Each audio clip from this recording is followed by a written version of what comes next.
ये प्रोटेस्ट हो रहा है कि जो हमें यहाँ से अड्डा शिफ्ट हुआ है वहाँ पर प्रोटेस्ट हो रहा है। इन्होंने हमें 1 महीने पहले यहाँ पर जो खंदे खोद दिए थे उन्हें भर दिए थे।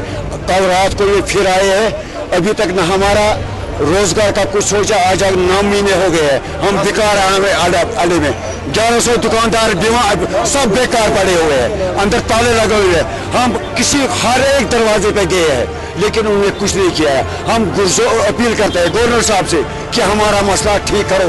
जब तक वो हमारा मसला नहीं ठीक करेगा रोजा तब तक हम एहतजाज यहाँ पर जारी रखेंगे।